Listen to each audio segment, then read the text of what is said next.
What's going on, fellow Dominators? Now, to close out these recent videos on relief pitching, I'm going to share with you a personal story of mine of putting bad outings behind me.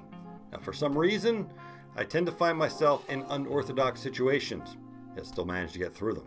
It's both a blessing and a curse. Now, a short backstory. I walked on a Division I program and never pitched. Redshirted my freshman year, back injury my sophomore year. Then they stopped caring who I was as I was growing into my body and getting better. So I didn't bother to deal with it anymore my senior year. I graduated and got my degree on time in 4 years from a school where that is very rare. After graduating, I transferred to Wilmington University as a fifth-year senior. They were an NAIA school at the time, now they're Division II. I enjoyed the change of scenery with a great manager and a tremendous baseball atmosphere. Now, I went there with the intent to earn a spot in the back end of the bullpen, and did. Now, to start the season, there were no set roles yet. We began our games in late February with a spring trip to Florida. Now, mind you, we bused to Florida, all the way from Delaware.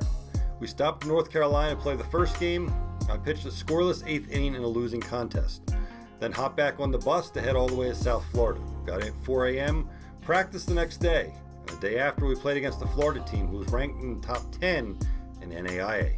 Now, the game was originally called for darkness after 8 innings, as we had the lead.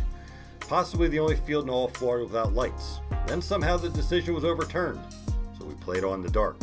I was called on to pitch the bottom of the 9th in a 1-run game. And to be honest, I was not up for it. I believe I hit the first batter and walked the next. Then the manager came out to talk to me to slow everything down. Then I got a pop up to the third baseman, the way the runner doubled off at first, but the first baseman dropped the throw because he couldn't see the ball.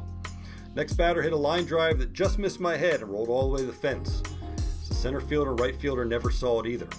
Both runs scored, the game was over. And our coach let the umpires absolutely have it the entire way off the field. Rightfully so. Now, when a team battles the whole game against a great opponent and loses at the end, it's deflating. That's why I took responsibility for it and told the whole team. I didn't blame the fact that I was warming up since the 5th inning, nor that I couldn't see the catcher, nor that we had the game won I should never had to pitch. I owned it because I was not ready to pitch in that spot. I was afraid of letting my team down, which I eventually did. I pitched with hope instead of conviction. And the 2-hour bus ride back to the hotel gave me a lot to think about and what I did wrong in my approach.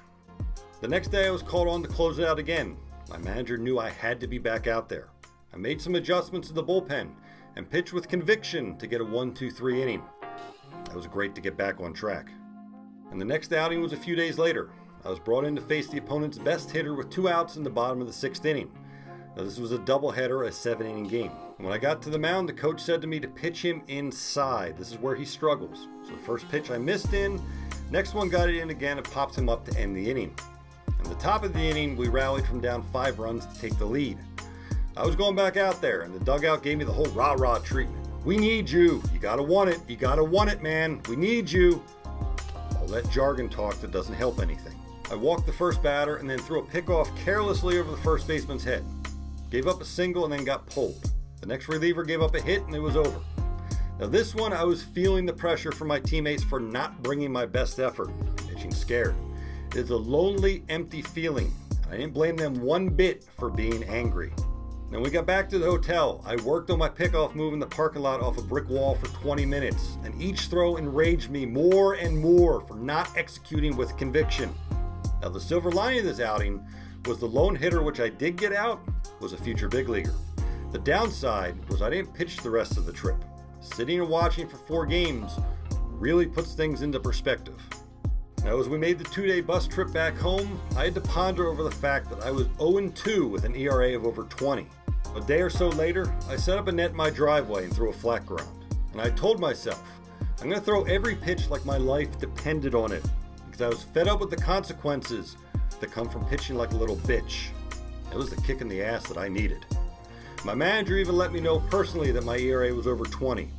I know he used it as a motivation technique. However, it didn't matter, because after the adjustment I made in my approach, I knew I was already past it. I was out to prove that. My next 5 outings were scoreless. I never looked back. I was the go-to arm out of the pen. In the end, I led the team in ERA and got 2 wins in the postseason. I also realized that I needed to prioritize my preparation.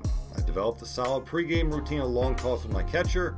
I also became less of a talker or a cheer or a rah-rah guy. Originally I was hanging out trying to make friends with my new teammates during the games. So instead, I decided to just hang out in the bullpen and stay away from everything until it's my turn to pitch. And this is what best fits my personality to succeed. I had to starve myself from the monster of distractions. Now, it's not being a bad teammate or selfish when you take your role and your responsibility seriously. It's your results that best help the team, and that's how you earn everyone's respect. Losing sucks, absolutely. However, it's a great teacher. When you learn how to sharpen your skills from it, things turn around rather fast and long term. It's all in your attitude, your approach, your will to win. When you find it within you, baseball's fun. Therefore, proceed to keep dominating, my friend.